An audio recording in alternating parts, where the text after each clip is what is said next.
Think about the last time you were in the presence of someone very wealthy. Maybe you met them. Maybe you watched them on a screen. Maybe you read about them in a profile that treated their morning routine like scripture. And notice what happened inside you. Something shifted. Something subtle, but real. A slight deference in how you held yourself. A different quality of attention. A tendency to find their opinions more interesting than you would have if the same words came from someone ordinary. A willingness to overlook things in them that you would never overlook in someone who wasn't rich. You gave them something they didn't necessarily earn. You gave them respect. And the most disturbing part of what I'm about to show you is this. You didn't choose to. You were made to. By psychological mechanisms so deeply embedded in how human beings process social status that most people will go their entire lives without ever questioning them. Tonight, we question them. In 2019, psychologists at the University of California conducted a study on how people perceive the moral character of wealthy individuals versus ordinary individuals when presented with identical behavior. The results were not subtle. When the same action was performed by a wealthy person and by an ordinary person, observers consistently rated the wealthy person's action as more intentional, more considered, and more morally complex, even when the action was clearly negative. The wealthy person who behaved badly was seen as making a sophisticated, calculated decision. The ordinary person who behaved the same way was seen as simply being a bad person. Same behavior, different wealth level. Completely different moral evaluation. This is not an isolated finding. It has been replicated across cultures, across age groups, across political orientations. The psychological relationship between perceived wealth and perceived worth is one of the most consistent findings in social psychology, and it has been known by the people who benefit from it for a very long time. What I'm about to show you are the 5 psychological mechanisms that cause ordinary people to extend automatic respect to the wealthy, regardless of whether that respect has been earned. And once you understand all 5, the way you experience wealth, in media, in person, in your own financial life, will never look the same again.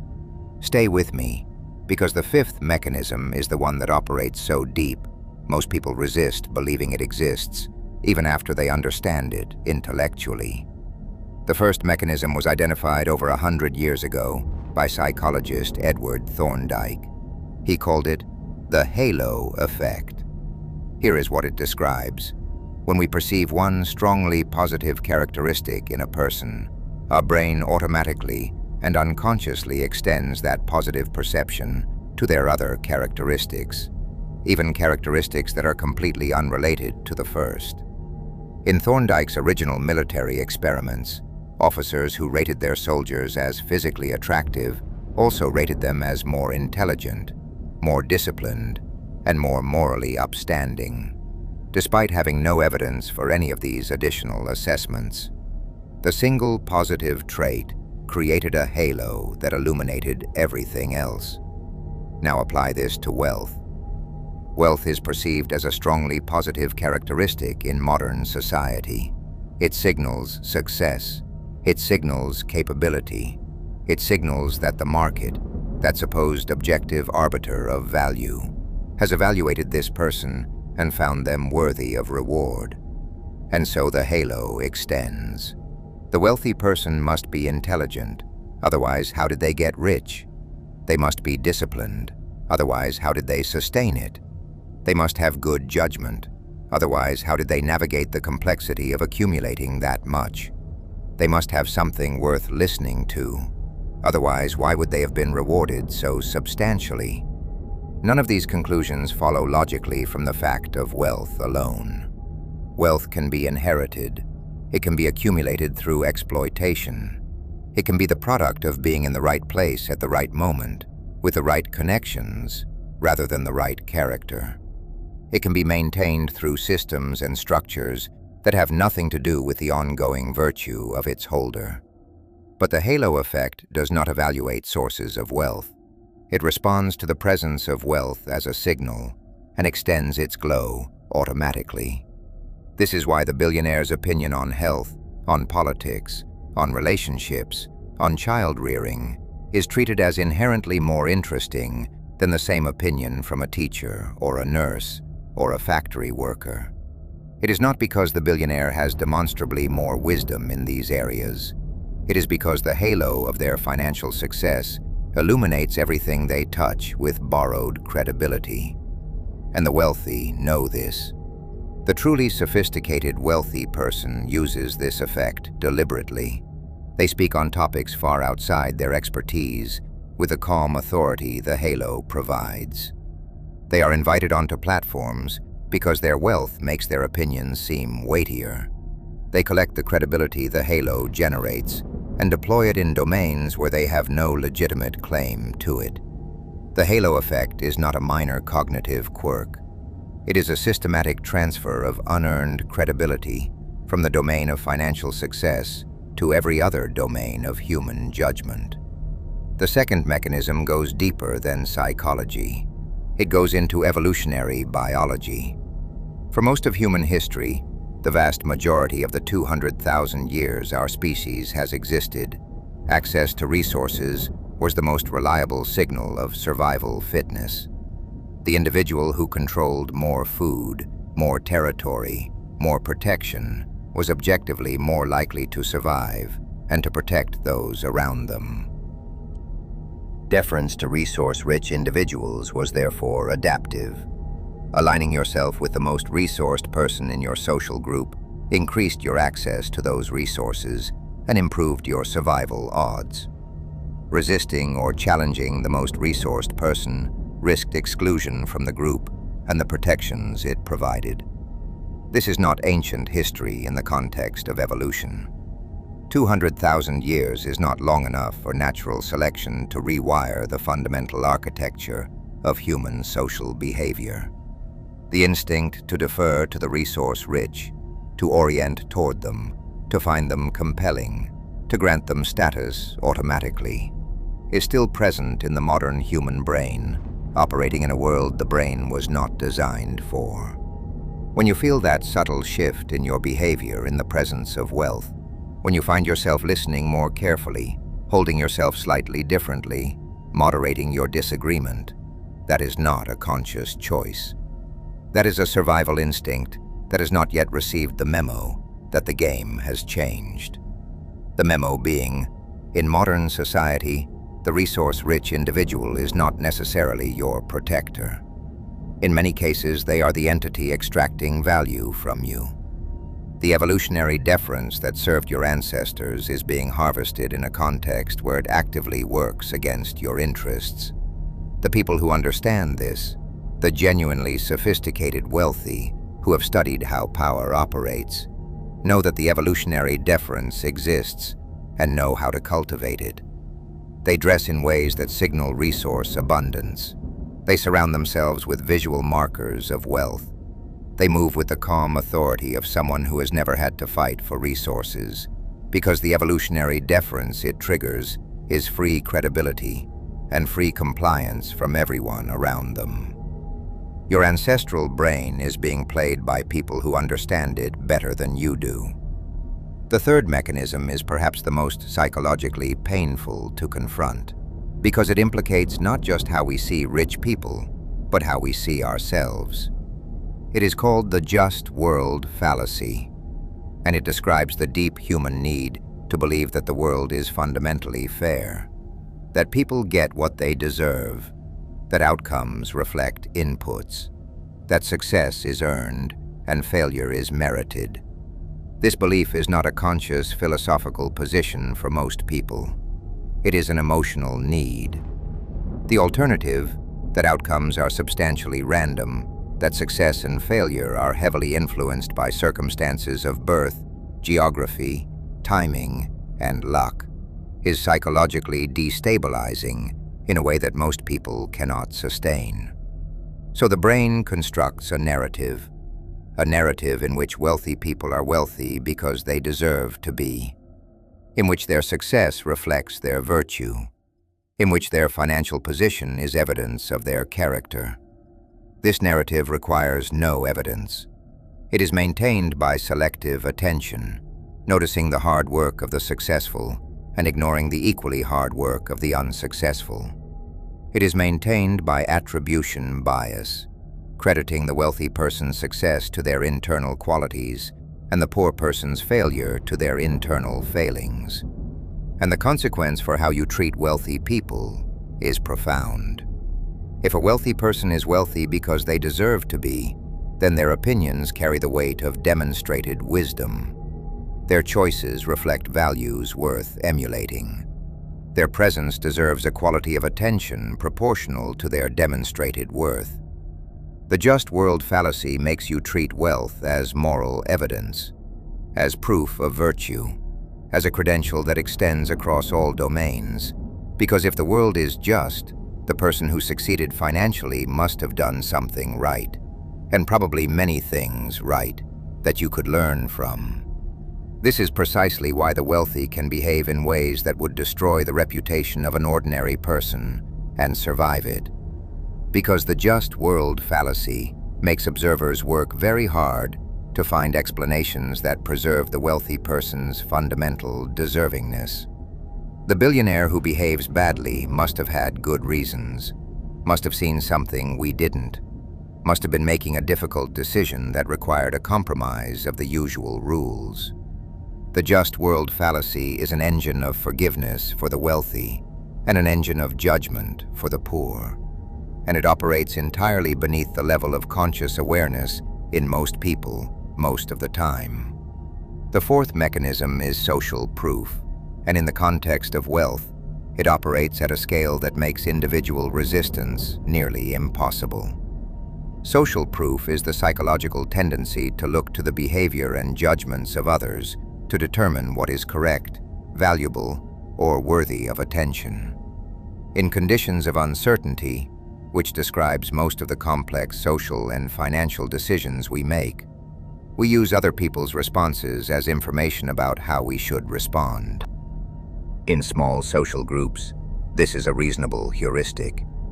If everyone around you is running from a threat, running is probably the correct response, even if you haven't personally evaluated the threat. If everyone around you treats a particular person with deference, that person probably has characteristics that merit deference, even if you haven't personally verified them. But in modern media-saturated society, social proof has been weaponized at a scale that makes the original heuristic deeply unreliable. When a billionaire appears on a major platform, the social proof signal is overwhelming. They were selected by a powerful institution. They were deemed worthy of the platform by gatekeepers who themselves carry social proof. Millions of people are watching, which means millions of people have implicitly endorsed the viewing as worthwhile. The comments and reactions of others are visible, and they reinforce the sense that this person is significant, interesting, and worthy of attention. None of this reflects any independent evaluation of whether the person's ideas are actually good. It reflects the cascade of social proof that wealth and media access generate automatically. This is why wealthy people can say things in public forums that are factually incorrect, logically flawed, or morally troubling, and receive not criticism, but amplification. The social proof of their platform, their wealth, and the audience that wealth has attracted creates a signal so strong that most individuals' independent critical faculties are overwhelmed by it. You are not weak for being affected by this. You are human. Social proof is not a flaw in human cognition. It is a feature that works correctly in the environment it evolved for. It is being exploited in an environment it was not designed for, at a scale it was not designed to handle. But understanding that the social proof around wealthy individuals is manufactured, selected for, amplified, and often deliberately cultivated, is the first step toward evaluating them independently, rather than being carried along by the cascade. The fifth mechanism is the deepest, the most resistant to change, and the one most people will push back against hardest when they first encounter it. It is called internalized hierarchy, and it describes something that goes beyond the halo effect, beyond evolutionary instinct, beyond cognitive bias. It describes the process by which the values, rankings, and status judgments of a system are absorbed so completely by the people within that system that those judgments begin to feel like personal convictions rather than imposed ones. Here is what this means in practice. From birth, in modern capitalist society, you are surrounded by signals that equate wealth with worth. Wealthy neighborhoods are called good neighborhoods. Wealthy schools are called good schools. Wealthy people are covered by media as if their lives are inherently more interesting and more significant than the lives of ordinary people. The wealthiest individuals are called successful. The least wealthy are called struggling, failing, left behind. These are not neutral descriptions. They are value judgments. And they are so pervasive, so constant, and so consistent across every institution and medium that they stop feeling like value judgments at all. They begin to feel like obvious, observable facts about reality. And once they feel like facts, the deference they generate does not feel like deference. It feels like appropriate recognition of genuine difference in worth. This is the full capture of internalized hierarchy. Not just that you treat wealthy people as more worthy of respect, but that you genuinely feel they are more worthy of respect. Not as a calculated social performance, but as an authentic inner response that you experience as your own honest assessment. The evidence that internalized hierarchy operates in most people is not difficult to find. Notice how people talk about wealthy individuals who built their fortunes through exploitation, through environmental destruction, through the systematic underpayment of workers, through monopolistic practices that destroyed smaller competitors. Notice how often the conversation about these individuals still lands on admiration for their drive, their vision, their willingness to do what others wouldn't. Notice how the language of wealth creation is separated from the language of wealth extraction, as if the creation of a billionaire's fortune and the simultaneous creation of millions of people's financial precarity are unrelated events rather than two sides of the same transaction. Notice how the biography of a billionaire, written for mass consumption, almost always begins with their vision and their sacrifice and their early struggles, and almost never begins with the workers who were not paid enough, the competitors who were destroyed, the regulations that were lobbied away, the public resources that were privatized. This is not an accident. It is the cultural output of a system in which internalized hierarchy has been deliberately cultivated by those who benefit most from its operation.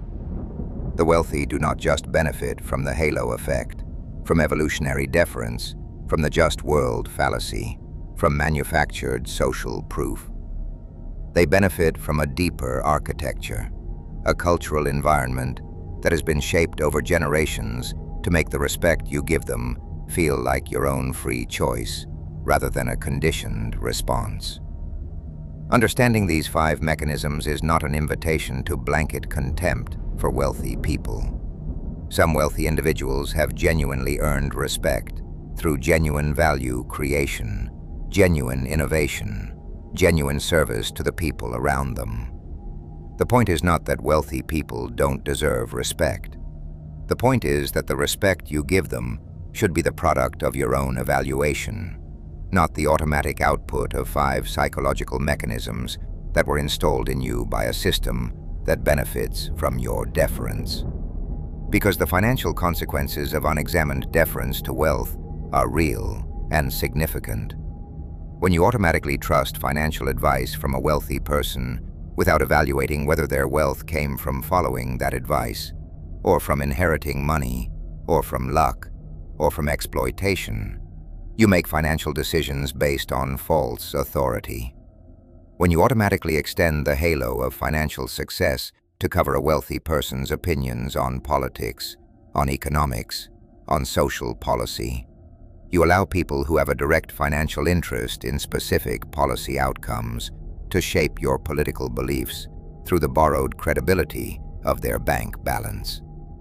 When you feel the just world fallacy, making you believe that your financial position is entirely a product of your choices rather than also a product of circumstances, you carry a burden of misplaced shame that prevents you from seeing the structural forces that actually shape financial outcomes.